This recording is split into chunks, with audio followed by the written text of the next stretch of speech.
Good afternoon, everybody. This is Don Erickson at the Security Industry Association. I'd like to welcome everyone to this afternoon's SIA Economic Outlook briefing. And we are very pleased to have a couple of special guests with us this afternoon. First and foremost is Curtis Dubay, the Chief Economist for the U.S. Chamber of Commerce. And I will add that the SIA is very pleased to be a longstanding member of the U.S. Chamber. In my opinion, the Chamber is by far the most influential business organization in the world. And I'm also very honored to be a part of the Chamber through what's known as the Committee 100, the committee that represents about 100 of the top association executives across many different industries. Secondly, I'm joined by a special guest, which is John Mack, the co-head investment banking, head of mergers and acquisitions at Imperial Capital. John is also a former SIA board member, executive committee member, and chair of the SIA Endowment Committee. And I'm excited to say John will be serving as co-moderator for today's program. And John, before I turn this over to Curtis and do a brief introduction of him for our audience again, we'd welcome any comment you may have about the value of this type of programming for our industry. Sure, Don, and thanks for inviting me to co-host this with you, with Curtis. His comments last year were great. I'm excited about hearing more from him again today.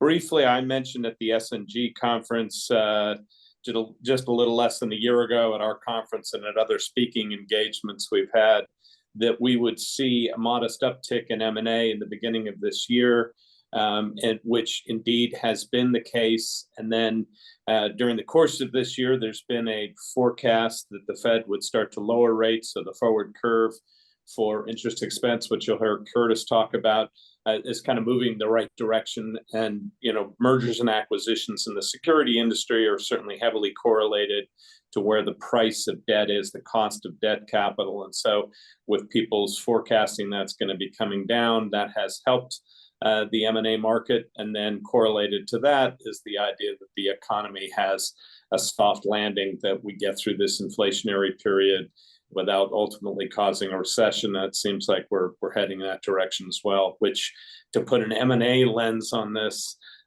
is generally good for mergers and acquisition and attracting growth equity capital for the security industry. So that's my quick comment before Curtis tells more about what's happening in the market. Well, great. Thank you very much, John. And now for our featured speaker. Before joining the Chamber as its chief economist, Curtis was senior economist at the American Bankers Association, and he has significant experience in tax and economic policy through his previous work at the Heritage Foundation, PwC, and the Tax Foundation. Curtis has researched and published frequently on a wide variety of tax and economic issues.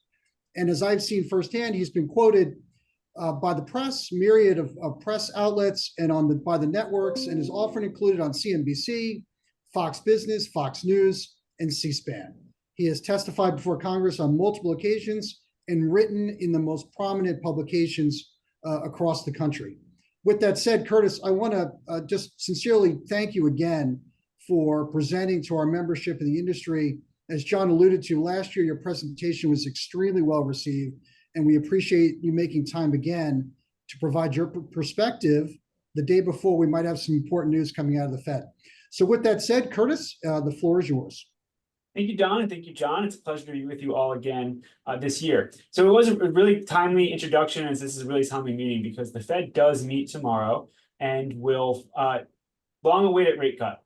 When the Fed finally raised rates for the first time in a long time in March of 2022, so I got CNBC on behind me, immediately the question was, when is the Fed going to cut rates? When are we going to go from a quarter point back down to zero? And so the markets and a lot of other economy participants have been waiting for a long time for a rate cut. Tomorrow is the day. Chair Powell made that very clear I think it was in Jackson Hole, their meeting in August, that the time had come to lower rates. There remains an open question, but so why that matters is that we're in a bit of a lull in the economy right now for the last few months. And there's really two reasons. The first is there's a lot of uncertainty, and that uncertainty comes from two reasons as well. One is the Fed.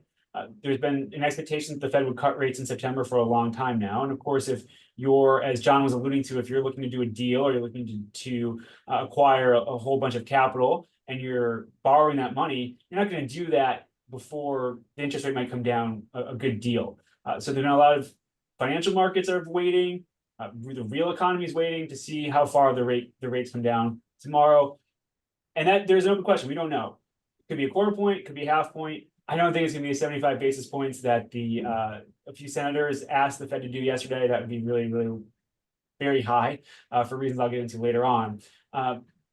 But that uncertainty has caused people to kind of hold off and wait and stay on the sidelines for a while to see what happens with the Fed.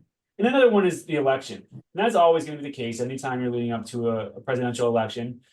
It's going to cause uncertainty and cause people to hold off because we don't know what the direction of future policy will be. We don't know if we're going to have a agenda with higher taxes and more regulation, or with kind of status quo on taxes. We just don't know. And with regulation. So things that actually impact the economy. So this is natural and normal every 4 years. So that is causing some kind of not a slowdown, but just causing some pausing in the economy. But the other big thing that has kind of slowed growth and kind of put a little bit of a damper on what is an otherwise pretty strong growing economy is the labor market has pulled back. The labor market, we were adding 220, 230,000 jobs a month for a very long time. We're now down to adding 120,000 a month. Still pretty good, but not as robust, not as strong as it was just a few months ago. So that's kind of brought us to a situation where economy's in a little bit of a lull, slowdown, but still growing fairly well. So I'll share my slides. And by the way, we'll make sure that you have access to all these. This is for you to have and to use as you see fit, and so we'll make sure to distribute them. Right now, the economy just updated today. The Atlanta Fed does a real-time tracker. They've got the third quarter growing at 2.5%, which is pretty strong, all things considered. We got it probably a little less than that, around 2%, but still decent. Now we're coming into 2024, coming off of 2023. 2023 was pretty good. Remember, a lot of us were expecting a recession last year. It never happened. The economy grew close to 3%. I have got 2.5% in this chart, but depends on how you measure it. Some measures it's 3%. Really a very strong year. First half of this year, not quite as strong. You kind of average the first and second quarter because there were big swings in inventory and trade, which kind of they're volatile quarter to quarter. You average 1.4% in the first quarter with 3% in the second quarter. You get 2.2%, which feels about right. Tracking a little higher than that now in the third quarter, but probably about that in the fourth quarter. So you get 2.5% growth for 2024. Again, pretty good, just not as good as last year. And I'll explain why that is in a second. But it's important to keep in mind two things about the growth rate for 2024. One is that every other country would gladly trade places with us. Developed, modern, industrialized countries would gladly take this growth rate, especially given our strong labor market, our lower inflation. We are in really good shape relative to the rest of the world. That tends to be the case rather often. The other thing is that economies do not downshift into a recession. Something has to happen to fundamentally change its trajectory. They're like an aircraft carrier going through the ocean. They don't turn around real fast. Something has to change their course. Now they can slow down, which I just explained why we've had a little bit of slowdown in recent weeks, but they don't change course. Something has to happen, a pandemic, so outside a pandemic or inside the economy, like a financial crisis. Inertia won't drive an economy into recession. Something has to change it. The other thing is that I get this question all the time. How long will the US remain the global reserve currency? And the answer is for the rest of our lifetimes, our kids' lifetimes, and our grandkids' lifetimes. There's just no plausible threat to the US being the global reserve currency. We have the biggest, strongest economy. We have the most dynamic, liquid, highly traded financial markets. We have a very established and secure judicial system, and all evidence to the contrary, a very stable political system. No country can surpass us in any one of those things, never mind all four put together. So the US dollar will remain the global reserve currency for the longer than the foreseeable future. Okay, so the economy is doing well, been doing well since the end of COVID, and it really does. I give this presentation a lot, and it never fails. People don't buy this. People don't think the economy is doing all that great. So it leads to the question, if the economy is growing real well, grew real well last year, is going to grow pretty well this year, how is that the case? And the answer is that consumers keep spending at a really, really impressive pace. And they've been doing this ever since COVID. So the line is month to month percent change, but ignore that for a second and just look at the bars. Month after month after month, consumers have been spending more and more and more. That's been the case for a long time. They're keeping the economy afloat. That leads to the next question. Well, how is that the case? There's kind of the general perception, the vibes of the economy are that we're not doing so hot. How can consumers keep spending at such a really kind of torrid pace? And the answer is that in the United States of America today, if you want a job, you can have one. We have 510,000 more job openings than we have unemployed workers to fill them. Now, that gap has come way down. It used to be a couple million. But even though the gap's come down, this is an unprecedented situation. Prior to COVID, we always had more unemployed workers than we had job openings. Now that's flipped. Even if it comes down a whole lot more, we are in a new situation. So if you want a job because you want to go out and spend, you can go out and get one. And if you go out and get one of those jobs, it pays pretty well. There we go. It pays pretty well. Wages are growing close to 4% on an annual basis. That has been outpacing inflation for a year and a half now. So that means you can, if you get a job, it pays well, it's going to keep you ahead of inflation. Now, the caveat to that is that inflation ran higher than wages for a very long time, for 2.5 years. So they're about evened out, but you can understand why people wouldn't think the economy is great. The couple of years where inflation was eroding their real buying power takes a long time to forget that. And as we'll get into inflation, prices are still really high relative to where they were, and they're really hitting necessities really hot, really strongly. But last year and a half, wages are outpacing inflation, and that has helped buttress, keep spending up, and has allowed it to keep driving growth. The thing with the shortage of workers is that it's going to remain the case for probably the rest of our lifetimes. We are going to be short workers because we have an aging population. We have an aging population due to our demographic makeup. Ends up with our population will grow, but the average age will get higher, and older people work less than younger people. I don't think that's that controversial to say. We have an aging population because we have a demographic problem just like the rest of the world. The demographic problem is that you want each succeeding generation to be bigger than the one before it, so that your population distribution looks like an upside down pyramid, upside down triangle. It gets bigger as time goes on, as it goes up. We don't have that. So if you go back to the baby boomers, obviously the biggest generation ever at that time, then the generation X, which came next, is smaller than the baby boomers. That's not ideal. That's not what you want. The millennial generation is bigger than the boomers. So that's good news, but not by that much. And then when you get to Generation Z, it's smaller than the millennials. So instead of having an inverse pyramid, you've got, it looks like Jenga, and it's teetering. You know, Jenga, you pull the little blocks of wood out, and anyway, it's teetering. And that's led to the situation. Population will grow, so the number of workers will grow, but the percentage of people who are working will decline. Right now, if we had labor force participation, the same rate we had pre-COVID, because it's still down, we have 1.6 million more workers in the economy. That would totally make up for the shortage of workers compared to job openings. So we will have a shortage of workers. The other thing to keep in mind is that it's not an easy problem to fix. There's only two ways to fix a shortage of people, shortage of workers. One is to have more children.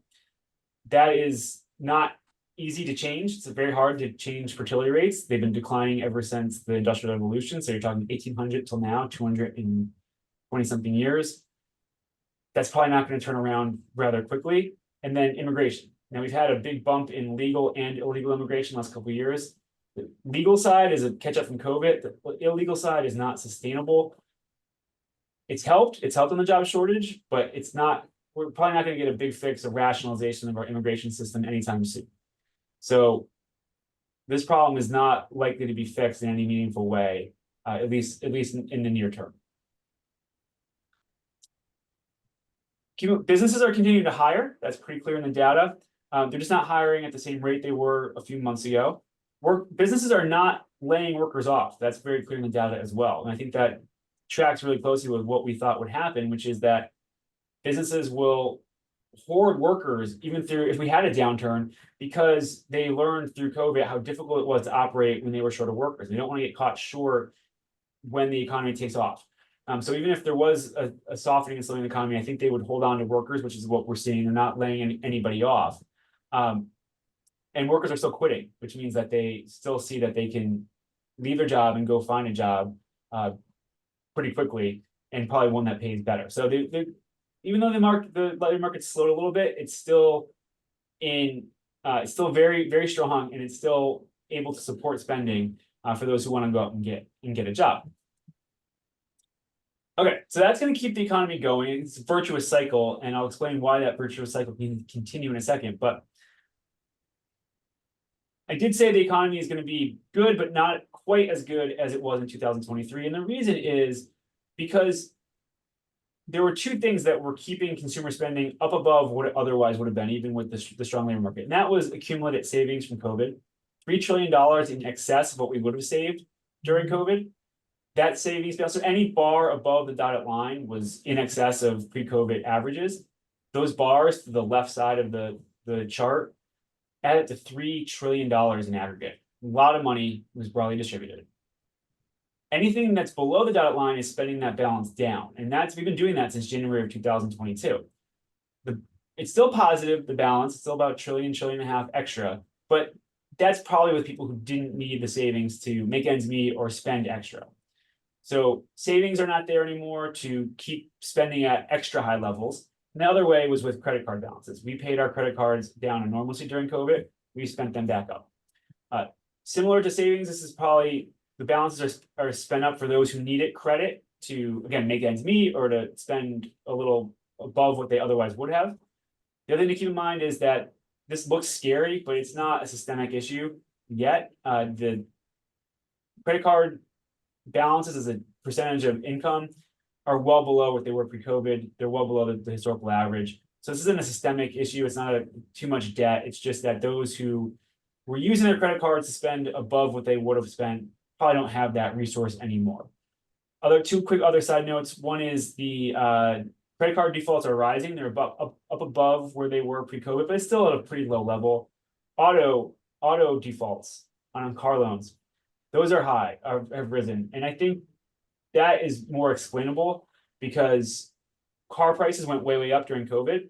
New and used, there weren't new cars, you had to buy used. Prices went way up because of the shortage.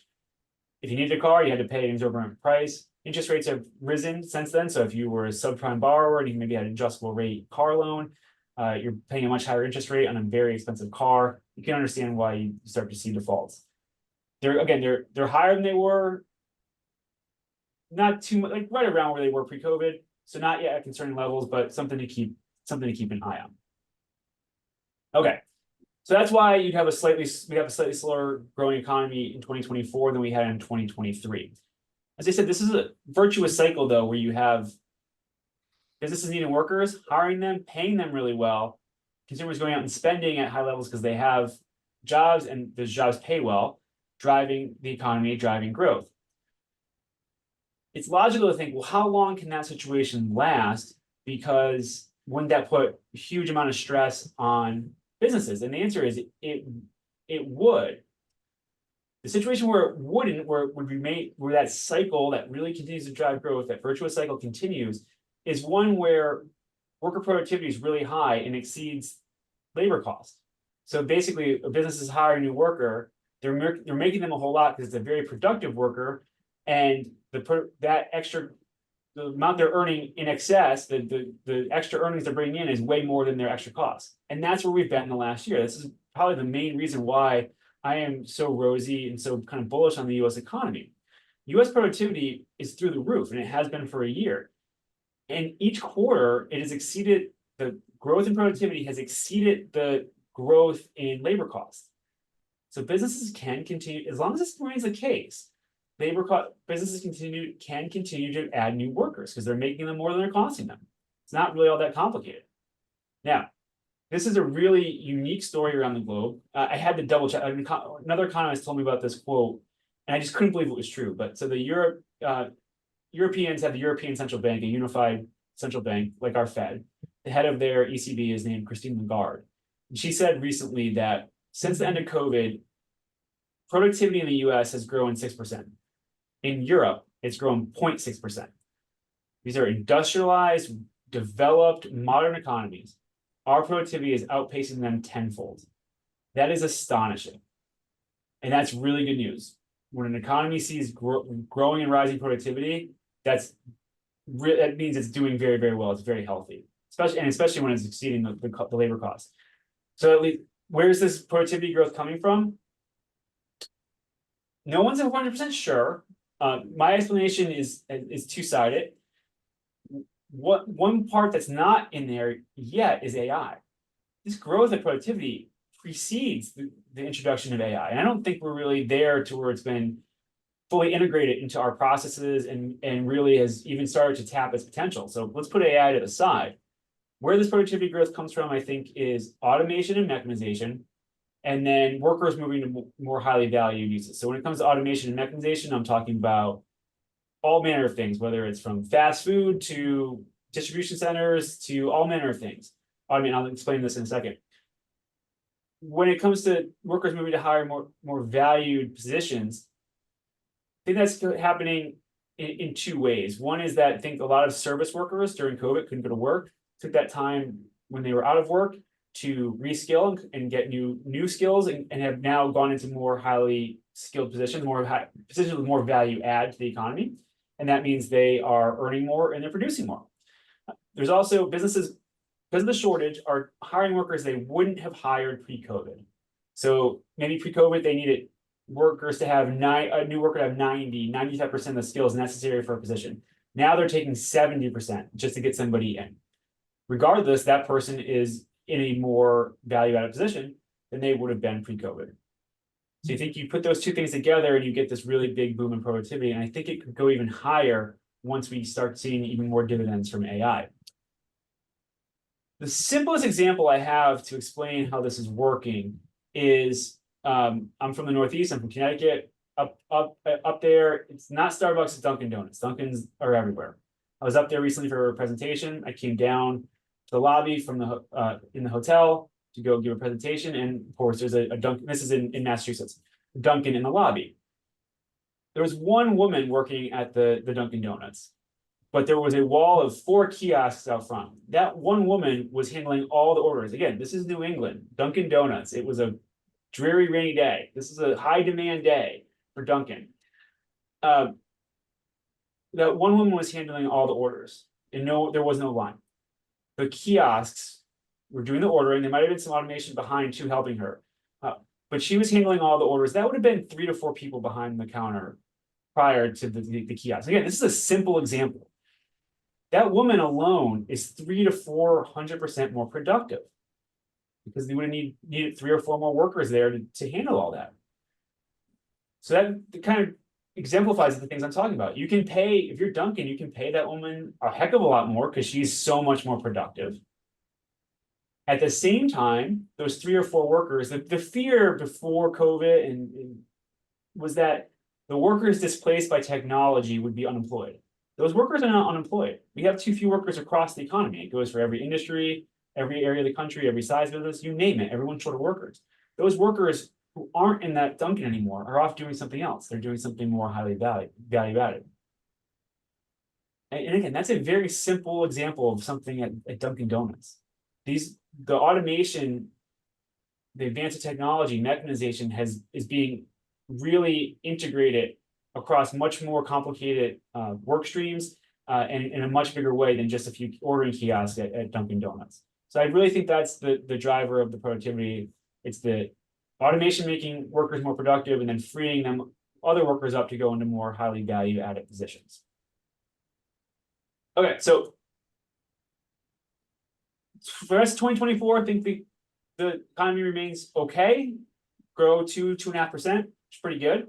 Going into 2025, I actually think things will get better. I think the period of uncertainty will end because we'll get some certainty on what the Fed will do with interest rates going forward. I think there'll be a big exhaling tomorrow when they cut rates. Doesn't matter the amount, but there'll be a big kind of sigh of relief that we're finally getting an easing on interest rates. I think inflation will come down. no matter what happens in the election, it'll be over. And we'll have a new president, a new Congress, and we'll have some certainty about what direction they'll take on policy. And the big thing is that we've had three major headwinds to the economy: COVID, inflation, and then higher interest rates. Those will be in the rearview mirror. If you go back before all those in February of 2020, the economy was in pretty good shape. Usually when you have big things like that, big shocks to the economy, things break in the economy. Bubbles burst, dominoes start falling. If you remember the 2007 and 2009 experience, financial crisis, housing crisis, sovereign debt crisis, all sorts of things, bubbles burst in the economy. That didn't happen this time. Tells me the underlying economy was in pretty good shape, and that once we're past this kind of rocky period, we can return to a period of really robust and strong growth. All right, so like I said, I mentioned before, I give this presentation, no one really buys the economy is doing well. The perception is that it's not doing well, and there are certainly data points that you can look to that will say that. So for one is, and this is closer to your industry, manufacturing has been in a slump for over a year or a couple of years. This is a survey of manufacturers, their optimism, their sentiment. Excuse me. If it's below the dotted line, the industry is in recession. The sector is in recession. Manufacturing sector has been in recession pretty much for 2 years.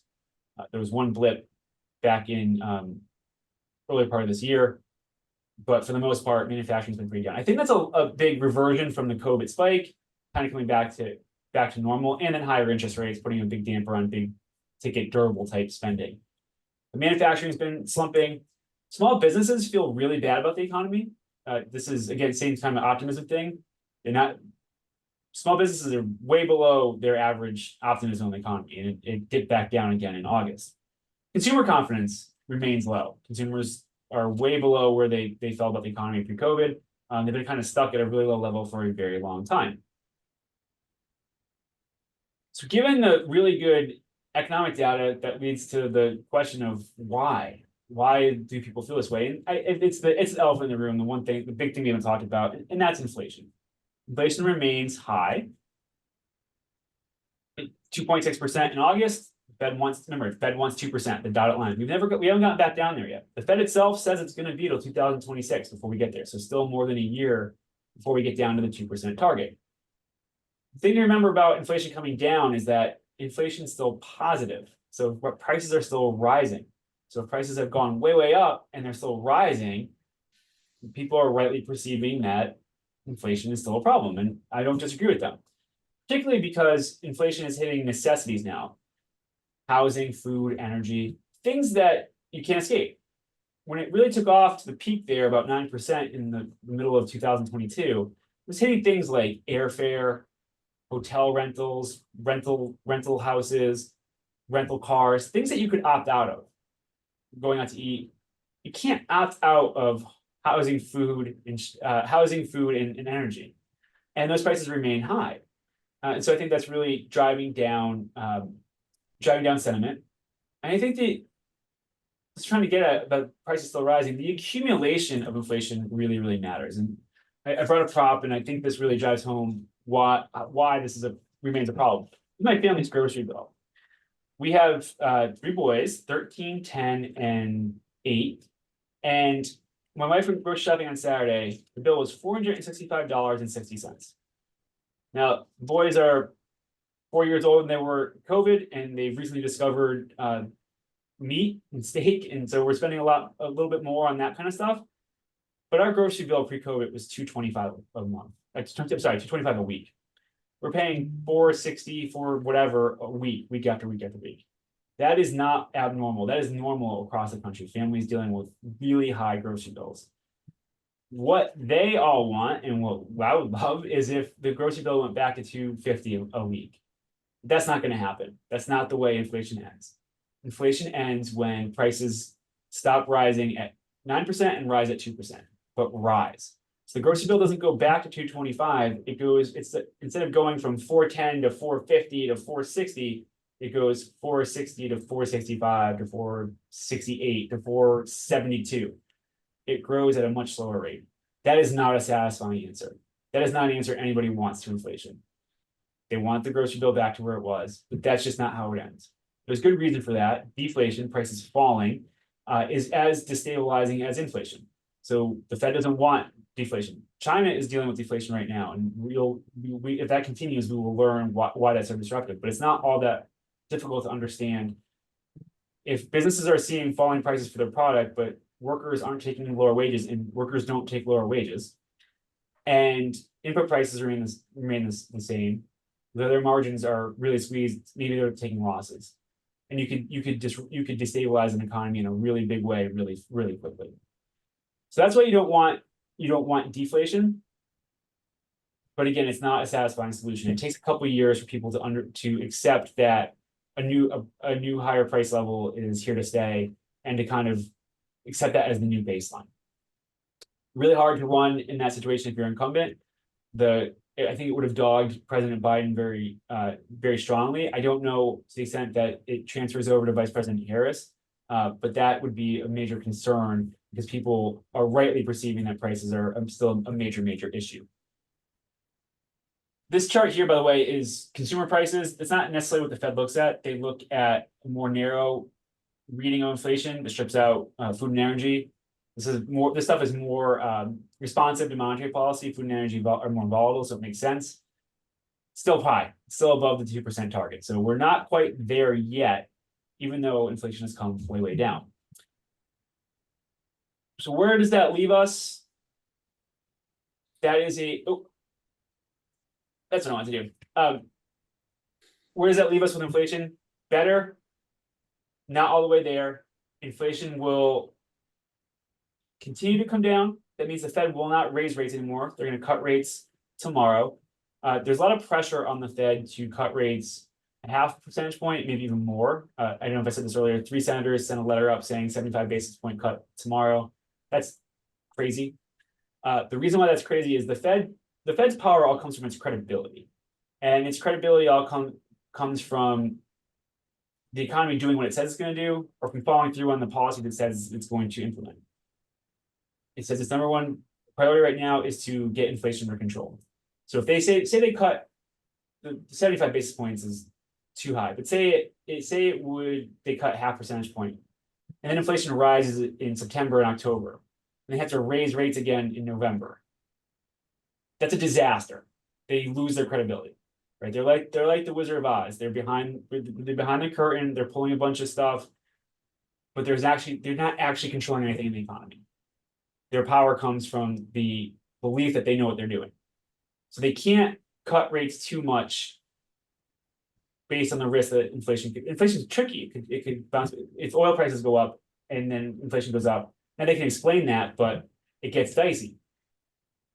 So the safe thing to do is to give the markets the rate cut they've been clamoring for, the ones that Chair Powell said they would do. So a 1/4 point cut tomorrow, and then say we'll wait and see. If inflation continues the pace, we'll cut again 1/4 point in November or October, whenever they meet after that, and do that. Now they could do a half percentage point cut. It's possible. There's a tremendous amount of pressure on Chair Powell. Because now I think if he had his way, 1/4 point cut tomorrow and then wait and see. But the board is heavily made up. I think it's all, except for Powell, I think it's all Biden appointees. Maybe there's one other Trump appointee left. So it's heavily Democratic. They want lower rates going into an election. And the regional Fed governors are heavily Democratic as well. So there's a lot of political pressure on Chair Powell to do a bigger rate cut to help juice the economy going into the election. So it's really hard to say between a 1/4 point and a half point cut tomorrow. I would lean towards a 1/4 point cut because I'm much more conservative and much more circumspect. But that we'll find that out tomorrow, and that will give us a lot more certainty because everyone's been speculating about this for a rather long time. Okay, so usually what I do is I talk about risks to this analysis because there's a lot of stuff that's built in, but there's a lot of stuff that isn't, and then go into some other stuff. I think I've been going for close to half an hour. So let me just real quick on risks, and we'll do Q&A. There's a lot of things built into this, but what things I can't predict are unknown unknowns, particularly geopolitical risks. So we know that Russia-Ukraine spilling over is a risk. Israel-Gaza intensifying is a risk. if China ever invaded Taiwan, those are out there known, but there's always unknown unknowns. Small one-offs can have real big impacts as well. Things like the Houthis attacking shipping lanes and forcing global trade to go all the way around the bottom of Africa. Things like that can kind of come out. A ship getting stuck in the Suez Canal, things that we can't predict that can really disrupt the global supply chain and logistics chain. We have U.S. domestic political risk. This current Congress still has to pass a budget for next year, still has to raise the debt limit. And then we haven't talked about our debt at all. We haven't talked about it because nothing's gonna be done about it until 2029 at the earliest. But that's a major, major problem. We have too much debt and it's going to continue to grow. The last risk I'll mention is that because of the higher interest rates and continued high rates from work from home, office space is under a tremendous amount of stress, and that could cause some problems going forward. It's not all commercial real estate. Because of our expanded work from home, people are out in the suburbs more, so commercial real estate outside urban cores is doing okay. It's inside in the urban cores where office space vacancies are way up, and those buildings are being refinanced at much higher interest rates where the most pressure is. With that, I'll stop, do Q&A. Happy to answer questions about anything that I talked about or anything that I wasn't able to get to. Thanks. Well, first of all, Curtis, thank you again. You've given us a lot to think about, and as you alluded to, the timing couldn't be any better. Now, John, if you don't mind, I'm just going to ask one or two things, and I'll turn it over to you. So obviously, all eyes are on the Fed tomorrow, Curtis, as you've noted a couple of times. But let me look beyond tomorrow for a moment and pick up on a couple of things you talked about related to the government space. We have a lot of companies operate as government contractors across the country, but particularly in the DC area. Talk about the impact about the CR, right? I mean, you talk about knowns and unknowns. Definitely an unknown what happens with the CR. The speakers had to pull back on one vote. What impact does that have looking at the next couple of quarters, the uncertainty around the CR? It matters. It matters a good deal because it creates all this uncertainty. Is the government shut down? If it shuts down, what happens? Who doesn't get paid? It's not built into that analysis. So if let's just assume growth can be 2.5% for 2024, you get a government shutdown. It would be on October 1st. Terrible timing right before an election. You're talking shaving a couple tenths percentage point off, going to maybe from 2.5 down all the way down to 2.2. That's not that much, but it matters if you're furloughed, put out of work, if you're not getting paid for work that you did. It has an impact, and then just the theatrics leading up to it, the fear that it might happen, has an impact as well. It's not good. It's not the right way to be doing it. The same time, I guess everyone's kind of used to it at this point. It's kind of become the new normal, which is unfortunate. Yeah, well, I remember from when I worked up on the Senate side, there were 13 appropriations bills, and we passed them all in regular order. Seems like a long time ago, right? Now everything's just omnibuses and CRs. But with that said, John, turn it over to you. Yeah, I think for the uninitiated in the audience, CR, continuing resolution. The question I have, or the one quick observation, Curtis, and then a question. The observation is that I actually do think productivity gains are from the precursor to AI, and maybe you wouldn't call it AI, maybe it's analytics or sort of early stage AI that's being embedded in the economy, and we're doing a better job in this country deploying technology to get productivity gains.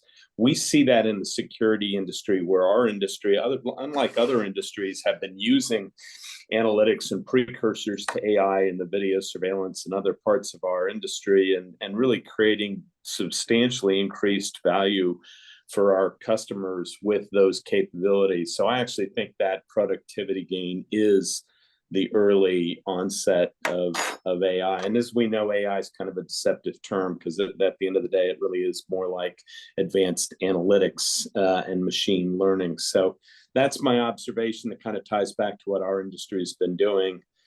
The question I'd love to hear you comment on is something I talk about a lot with people is, I think everybody's been talking about since the Great Recession of 2008, that we're now all talking about the Fed funds rate going back to something close to zero.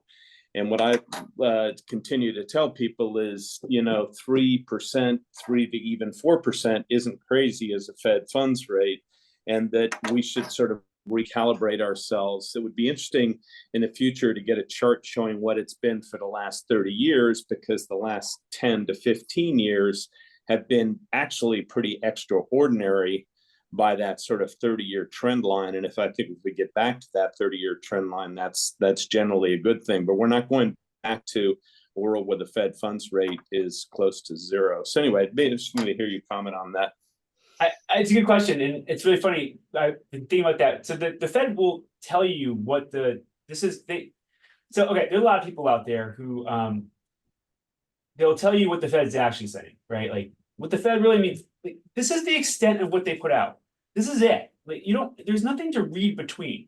But what they do is they'll tell you the terminal rate for the Fed funds rate, and they'll tell you the long run somewhere in here. Longer run, basically 3%. Yeah. Over 3. Yeah. But even next year, it's 4. So it's not going back to 0. It's going back. It was 0 for 15 years. Gonna go to like 2 and longer runs way beyond 2026. So 4% roughly somewhere in there for the next couple of years, and then you can the Fed funds rate is the risk-free rate of return in the economy, basically. So when we were at a Fed funds rate of 5.25, 5.5, and the 30-year mortgage was 7. So if we're going to say 3.5, 4% on the Fed funds rate, you can see the 30-year mortgage somewhere between 5 and 5.5%. You can do other ones too. You can do AAA rated corporate bond will be 4 or something, a little over 4. We're not going back to where we were from 2008 to 2022, but we're gonna be back at whatever we're at. It's gonna be way lower than we were prior to the financial crisis, where an 8% 30-year mortgage was not abnormal. That was pretty much the standard. So Curtis, let me pivot back to some of the policy decisions that could impact the economy going forward to 25, right? Throughout 25. The significant tax cuts and tax package that was adopted back in 2017, many of those key provisions that are important to our members are set to expire in 25. SIA recently joined a coalition led by the chamber that calls on the next administration, whoever wins, the next administration, to not raise taxes on businesses or families, and appreciate the chamber leading that effort. Talk about the uncertainty around inaction towards that tax package and not reauthorizing those cuts. Yeah, it's a great point. So what I usually wrap up on is the election outcome, and it's really hard.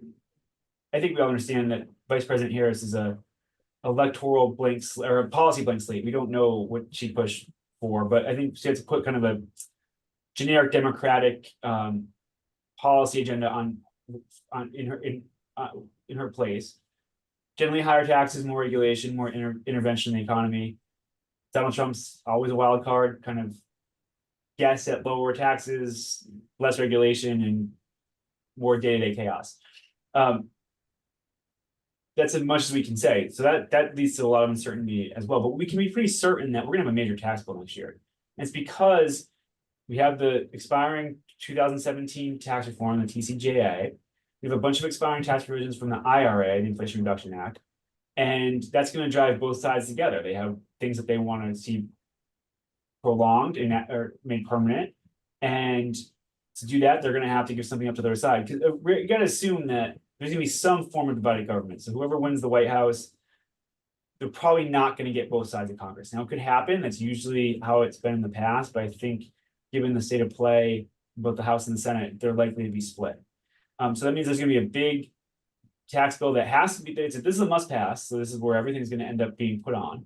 And because of the divided government, you're going to have, both sides are going to demand things. So we're going to have a lot of things on the table.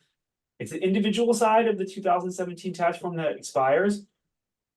But because they're going to be done, because we're basically ended up opening the whole tax code, there's a threat to the corporate side as well. The corporate provisions, which is really a driving force behind the 2017 reform, they'll get dragged into it too, because it's just everything's basically we're going to be opening everything up when you're doing the horse trading that's going to be necessary to get the bill over the finish line. The individual side of tax code, that's family tax rates, individual tax rates, but the big one is the 199A, the 20% deduction for small businesses or pass-through income. That expires. So that's probably the biggest provision that will be debated the most heavily. I anticipate some pretty big changes to it because 0 Democrats voted in favor of it. So they don't have any buy-in for it. Republicans are still strongly in favor of it. The Democrats just it's not their policy. And so they're gonna drive a really hard bargain on that. So if you're a smaller business that pays on your individual returns, it could be something definitely to keep an eye on. We've already started working on this because it's coming, and it will be the thing. It'll be early in the next year where the president will kind of lay down a marker for what they want to see happen in the tax bill, probably in their budget and first kind of major policy document in February or March of next year. It's supposed to be February 1st, but probably be March or April before they actually put it out. And we'll know then, and Congress will start working on it probably as soon as they get back and get organized next year. So this is a major thing. It's a major point of uncertainty for businesses. And it's something that we've already started a whole lot of work on. Right. Now, John, before I turn back to you, I'm going to ask my colleague, Ron Hawkins. Ron, any questions offline? Yeah, thanks, John. We do have a question here. So somebody writes, I am a small business owner. Most in my seat are saying a lack of funds is one of their biggest issues. Do you see the economic outlook impacting VC funding or SBA loans? Interesting. I had not heard that. There's been a little bit of a tick up in concern about lack of funding, but from a very low level, there's still a lot of money out there. But it makes sense that it would be a little less than before, because that's the point of tightening monetary policy. So the Fed is not only raising interest rates, it still has a giant balance sheet. I forget the full size of it. Say 7 or 8. It's a lot. It's trillions of dollars. They're shrinking that. They're shrinking that by they're not rebuying mortgage-backed securities anymore. They're whatever that rolls off for mortgage-backed securities. They're buying treasuries, but they're buying less of them. So there should be some tightening going on, but really it seems like there's still a whole lot of money out there. Now, interest rates have gone up. Higher interest rates can act as make it seem like there's less liquidity out there because people are less willing to take on debt when interest rate is higher. But I haven't seen it to a large extent. And once they start cutting rates tomorrow, that should free up some more cash. So there'll be a big surge of demand for funding and for loans starting tomorrow. All right, thanks, Curtis. John, any follow-up, or I'll go next question? Yeah, I've got a quick follow-up because I can react to that comment and ask a quick question. The reaction to the comment about availability of capital to fund growth, I think there's a huge amount, and I've talked about this at many of the conferences where I'm speaking. We have record amounts of private equity in the market. Because there's record amounts of private equity, they're competing with each other for deals. That means they're willing to accept lower threshold returns in order to put that money to work. That bodes well for the idea that there is private equity capital available, whether that's VC or growth equity or buyout capital. That's a very, very robust market with plenty of availability.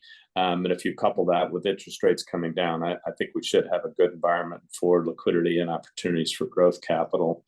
The question was around tariffs and the prospect of tariffs. Obviously, Trump's talked about it a bit, and we've seen them before. Our industry had a tough time with tariffs, I think partially because we were kind of caught unprepared. And, a lot of the supply chain was coming from countries that were subject to tariffs.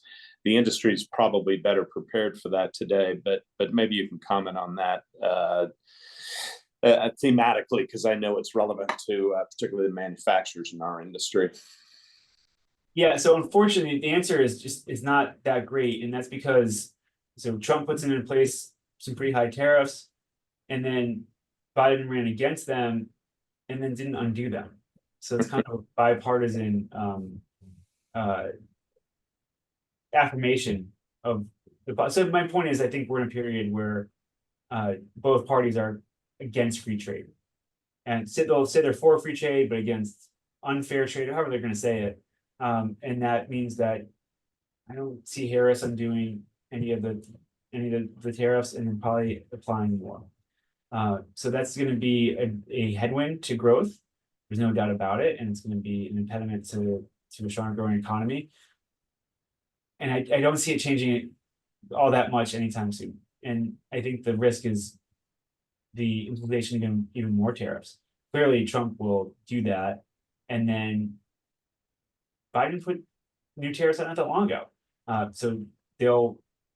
So you would assume Harris would kind of follow the same track. I think there's a huge. This is why I want to be even-handed with talking about the election anyway, but it ends up coming out that way because you can say, yeah, higher taxes or lower taxes and less regulation is good for the economy, which is what you generally get with a Republican administration and what you get with Trump.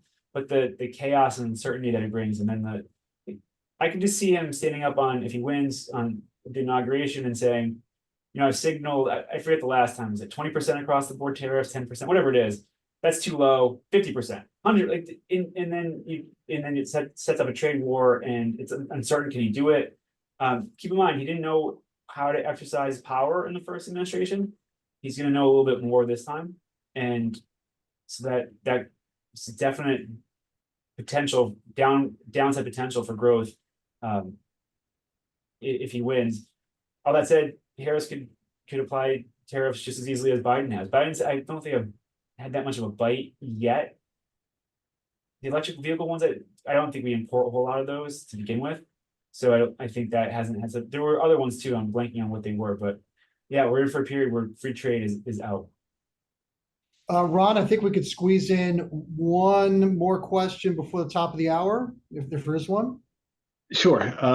For both you and Curtis, as well as John, I think on this one, given all the talk about the Fed's meeting tomorrow, would anything less than a half point cut, would a half point cut be met with disappointment by the markets because a quarter point cut has already been priced in?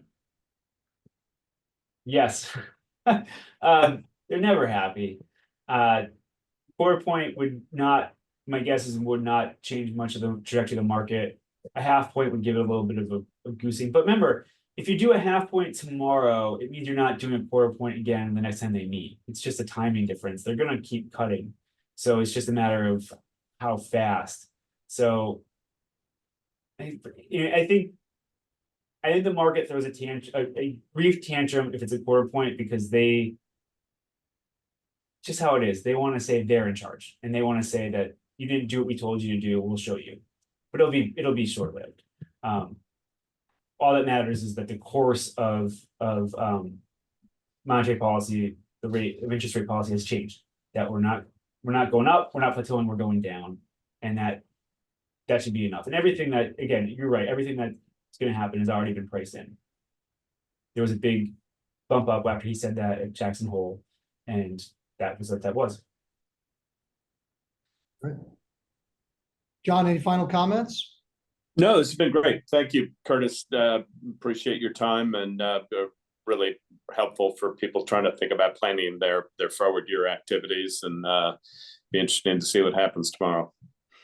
So I'm going to, Curtis, if you don't mind, not to put you on the spot, I'm going to end on a somewhat fun note here. Okay, I'm going to look ahead maybe 1, 2, 3 years, and I'm going to assume you're serving on the Fed. What is an action what would be a priority for you as a Fed governor?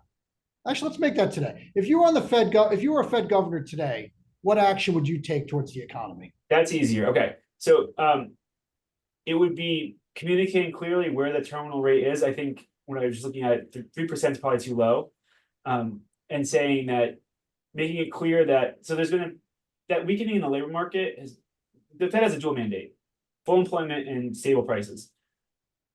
There's been a bit of a shift back to full employment, even though we're adding tons of jobs still.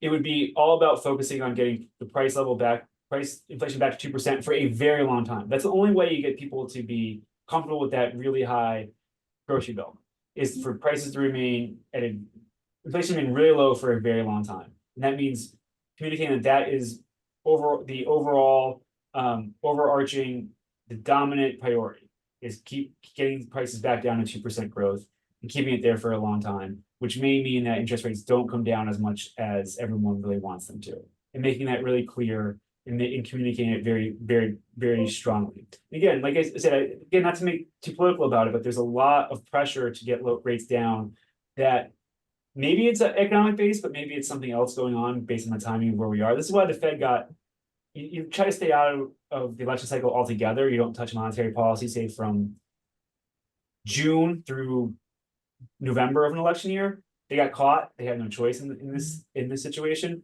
But that's what I would do. Just that we're here to get inflation down, and I think that's where Powell is, because this is all about, for him, if he can get the economy through COVID the way he did, with no big crisis in the financial system, you had inflation take off, then get it down without sparking a recession. He's in the Fed chair Hall of Fame.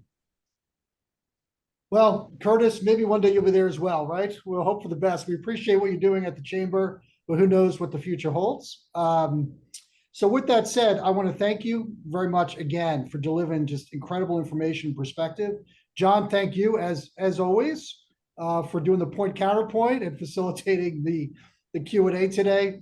And I will say to our members, stay tuned for the next security market index. So Curtis, we put out 6 times a year a survey of executives in the security industry to measure sentiment. And I will tell you, I've seen a preview of that, and it's very optimistic, which is encouraging about business conditions in the security industry. And we'll be sure to share that with you. So again, John and Curtis, thank you, and we'll talk to you soon. Thanks, Don. All right, thanks.